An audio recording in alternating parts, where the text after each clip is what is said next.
Imagine being an ugly, worthless failure who can't even pass an exam after trying for years. That's Kafka Hibino for you, a man who lives in a world coexisting with the wrath of kaijus. After a chain of unfortunate events, he becomes the very thing he despises the most and grapples with the reality of becoming a kaiju. The citizens live a normal day in a relaxed life and a peaceful existence.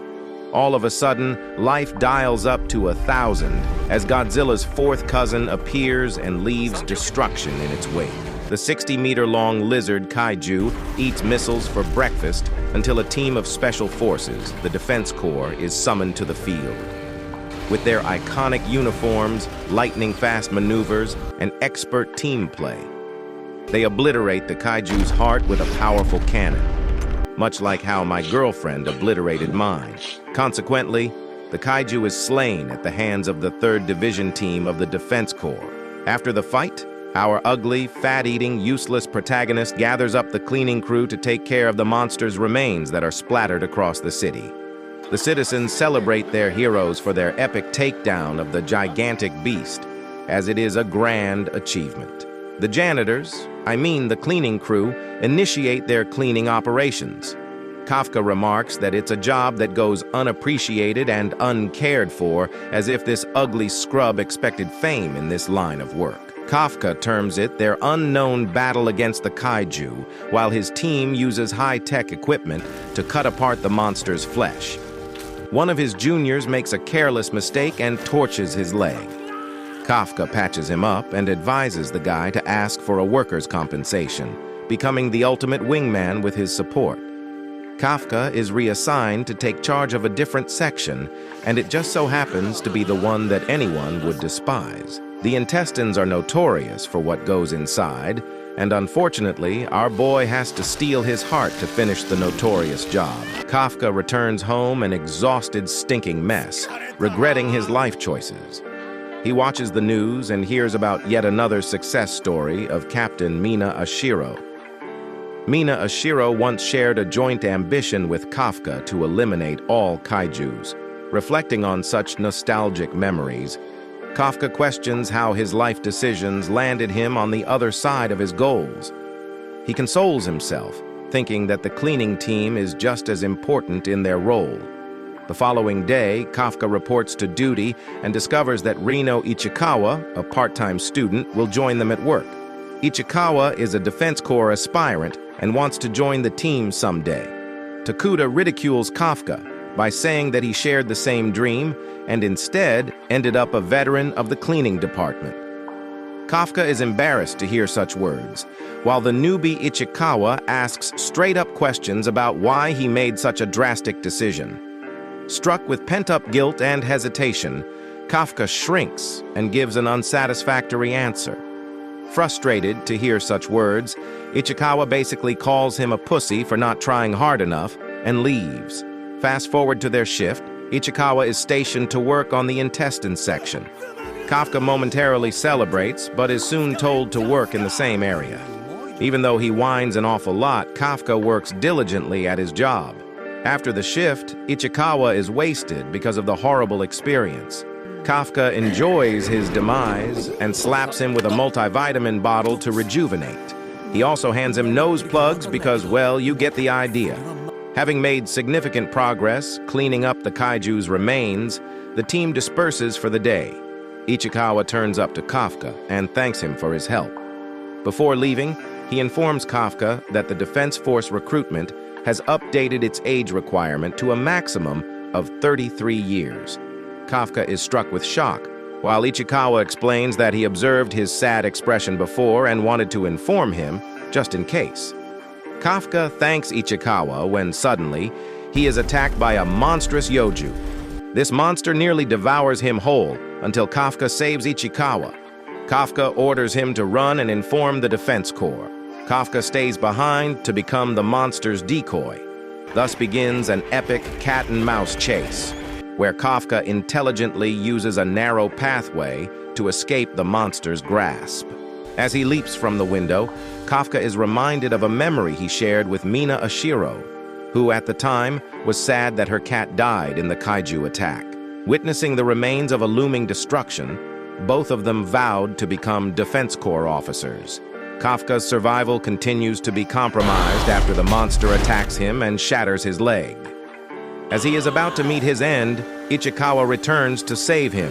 Ichikawa explains that he has already informed the defense force and that he shares no intentions of abandoning Kafka. The injured Kafka remembers his failed attempt to qualify for the Defense Corps and becomes frustrated at his situation. When all hope seems lost, Mina Ashiro arrives to not only save them, but also obliterate the Yoju in sweet fashion. Having terminated the threat, she doesn't bat an eye on Kafka, while he is thoroughly impressed by her abilities. That night, while he is recovering at the hospital, Kafka is astounded that Mina has ascended far above his level. Ichikawa confesses admiration and appreciation for Kafka, who saved him from the monster and allowed them a chance at survival. Hearing his words, Kafka is once more reminded of his childhood aspiration. He reclaims his ambition and decides to once again shoot his shot at the qualification test. His monologue is going cool and all until he spots a giant bug monster, which wastes no time and divulges inside his mouth. Kafka's entire body experiences an unrelenting transformation, a transformation that Ichikawa bears witness to.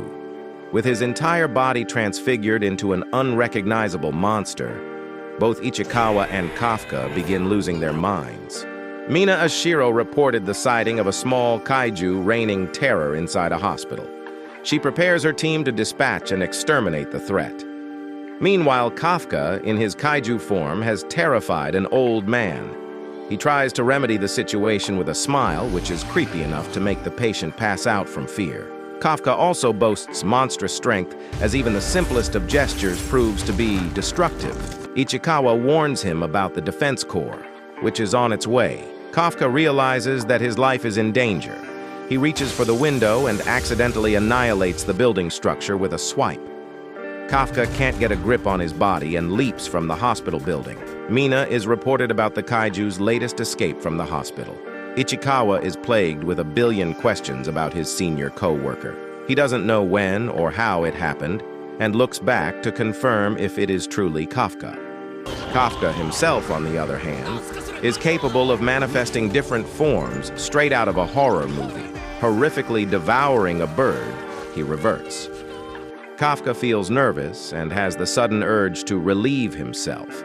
Ichikawa can't comprehend the physics behind a kaiju peeing and wonders how it would be even possible. That conundrum is beautifully revealed to us when Kafka pees from his chest.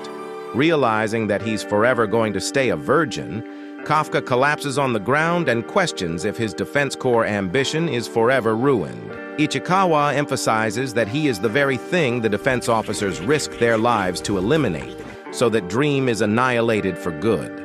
Kafka grapples with the dreadful weight of this realization, while Ichikawa assists him as best he can to escape.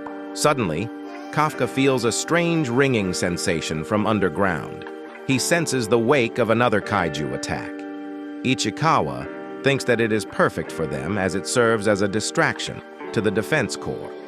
The scene switches to a little girl who is trying to save her injured mother after falling victim to the kaiju attack. The horror creeps in as the monster lunges forth to devour them whole. That is until Kafka turns up like One Punch Man and knocks the living daylights out of this creature. Kafka baffles him with his strength and tries to help the injured. Their looming threat didn't quite die from the previous attack. Kafka turns to face the monster and advises Ichikawa to run. Charging a thunderous attack, Kafka demonstrates the best solution to his problem by punching it really, really hard. He hits this kaiju so hard it explodes into a million pieces. The blood of the dead kaiju pours on him until it is no more. Kafka turns to the frightened girl and explains that she shouldn't be afraid, since the Defense Corps will soon end his life. As he is walking away, Kaiju receives the little girl's gratitude and feels nostalgic about sharing memories with Mina. He foresees a future fighting alongside Mina and declares that he won't be giving up. Kafka reverts from his state and states that he is willing to fight for his future. Mina and the 3rd Division arrive, completely perplexed as to what occurred after the recent kaiju attack. She turns to the little girl and hunts for information. Mina declares that she will wipe out every single kaiju. The girl tells her about the good kaiju who saved her mother. Mina is left shocked to hear of such an existence. 3 months are quick to fly by. The news of kaiju number 8, or Kafka's kaiju, has run rampant all over the country. Ichikawa reflects that the matter has gone out of hand, as Kafka is the only kaiju in history to have escaped the clutches of the Defense Corps. Ichikawa is told that he and Kafka both received mail. The mail is about the result of the Defense Corps exam. Kafka's peers talk about how they had to cheer for him every year, and he always failed. When Ichikawa unveils his result, he finds himself happy, having cleared the first round of the exam on his first attempt. He is eager to take Kafka's result to the job site. On his way, Ichikawa gets impatient and peeps the result for himself. Excited, he runs to the job site to report the result to Kafka. When Ichikawa arrives to share the great news, he is shocked to see Kafka casually chilling in his monster state. Ichikawa scolds him for being careless, as he is the talk of every news channel around. It is also explained that Ichikawa managed to fool everyone at the hospital by saying that they ran away from the kaiju during the attack. Kafka receives the result and doesn't seem enthralled by it. Ichikawa is surprised and emphasizes that the first round is only the literary section, while the second is much more difficult as it comprises other candidates.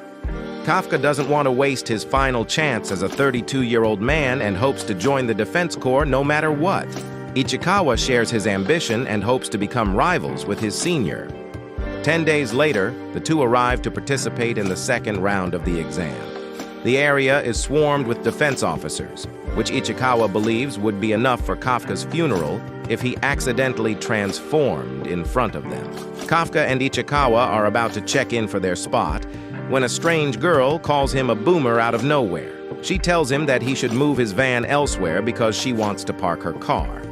Even though there are more spaces available, the blonde chick is insistent because 5 is her lucky number. Kafka gets frustrated with the audacity of the brat and refuses to move.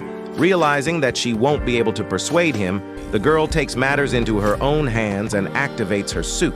Assisted with the suit's strength, she gains overwhelming strength and tosses his vehicle to the side. Kikaru Shinomiya introduces herself and claims that her hobby is murdering kaiju. Drawing near to his body, Shinomiya remarks that Kafka reeks of kaiju stench.